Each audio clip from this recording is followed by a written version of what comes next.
identity is just the starting step when we are discussing a Supreme Court justice. So that is a video of Representative Alexandria Ocasio-Cortez talking about the ongoing conversation about what should drive President Biden's choice for the justice on the Supreme Court that will fill Breyer's seat when he steps down. Now, she had more to say, which we'll get to, but that's the part that everyone is focusing on.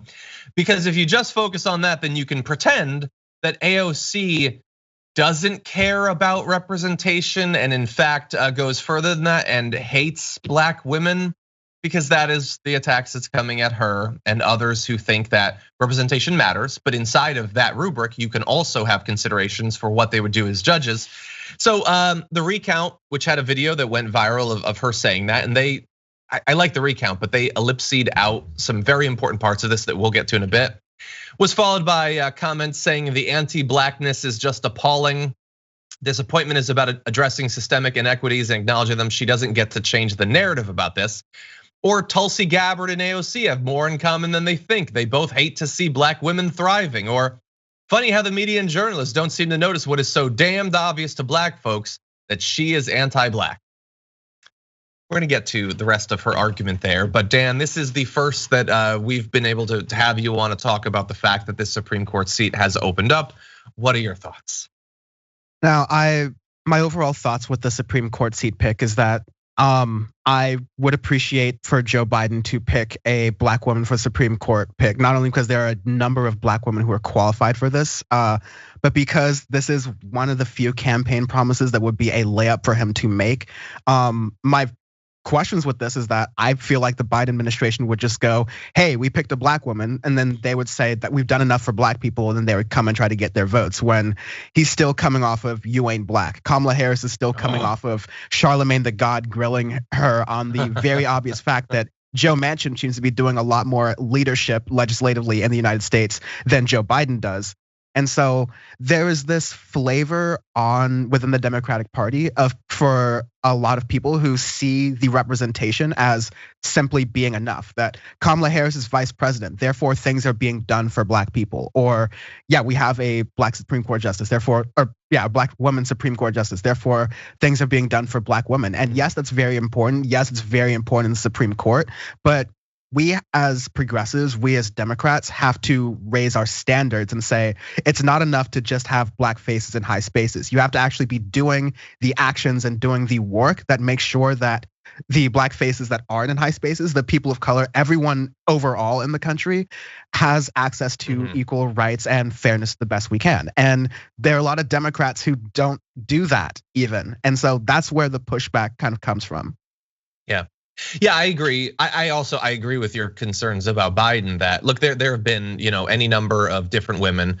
Even if you just cut the list down to Black women who might be nominees that are certainly qualified objectively, but also do vary in terms of what they would probably use the position for.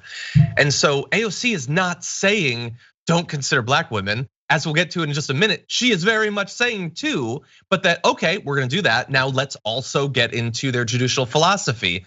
The replies to her make it seem as if, no, it's out of bounds to also consider that, but I don't even think that that's what they mean.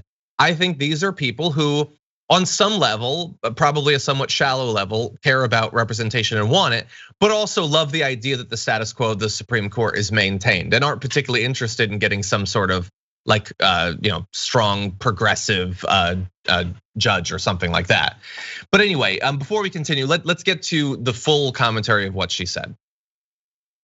There is no shortage of incredible, qualified, leading Black female candidates to serve on the Supreme Court.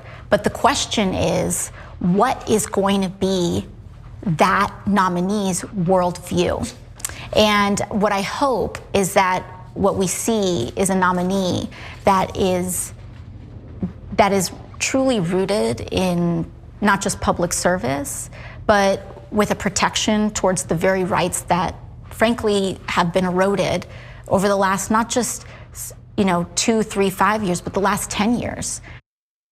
Yeah, so it's not an either or, it's an and like that. that we shouldn't have to have a debate about whether someone's substance also matters. That should go without saying. Like, how long have we been having this fight online that like, the goal shouldn't just be getting more girl bosses to pull the trigger to fire a Predator, missile. Like, that's not what the goal is supposed to be. It's supposed to be representation and change. And she's being very clear about that. The attacks are insane. So what could she be alluding to? I don't know specifically in terms of the nominees, but we have been getting more information from some great reporting from people like David Dayen of The Prospect about Michelle Childs is one of the considerations. And obviously these are people that have done hundreds of decisions. There's a lot there to go through.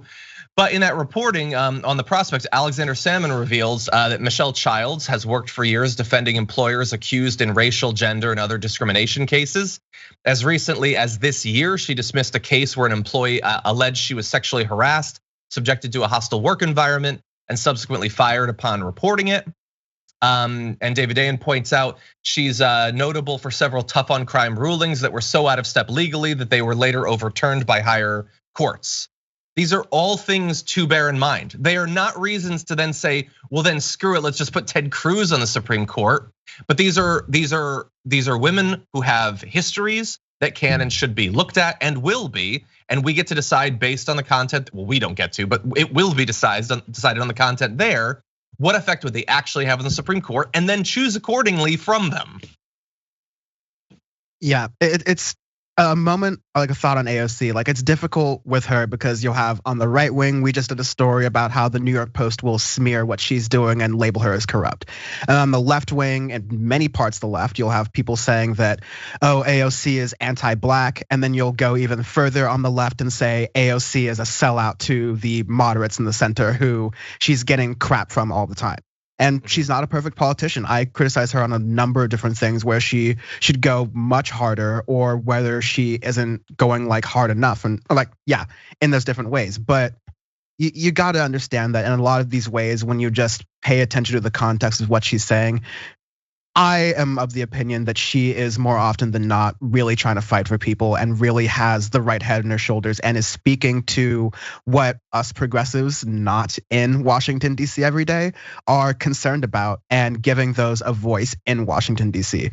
And so I continue to be grateful and appreciative of that because there's a lot of other ways everywhere where she's getting media criticism, and I will give her criticism when it's due and when it's deserved. But like, this is just one of those moments where I'm glad that she is there, and I'm glad that Justice Democrats and all the people TYT involved and otherwise helped to get her elected so that voice can be there. Exactly, yeah. The only, I'm gonna have to figure out what that comment is. The only minor thing I would disagree with you on is that people more on the left are attacking for that reason. I understand that's how they would present this, but I don't think being more vicious to left politicians makes you more leftist yourself. I think that's a trap that they want us to fall into. But I agree, fair. Yes, and it's largely a thankless task. When you're, and not just AOC, like AOC was the one who said this comment, but it's the sort of argument that would get Rashida Tlaib attacked and Ilhan Omar attacked and Jamal Bowman attacked and all that because they probably believe similar things. It is largely a thankless task. You do get attacked from pretty much every direction. And that does not mean that you are perfect or flawless, so that we can't disagree with you, as Dan points out. When it's appropriate, it should definitely, but in any event, we'll have to see. I think that it is likely that on this list, some of the potential nominees, I haven't yet seen anything that seems like a massive deal breaker. For others, it's a little bit more of a mixed case. It is Joe Biden, so you can probably guess which of those we're gonna end up getting.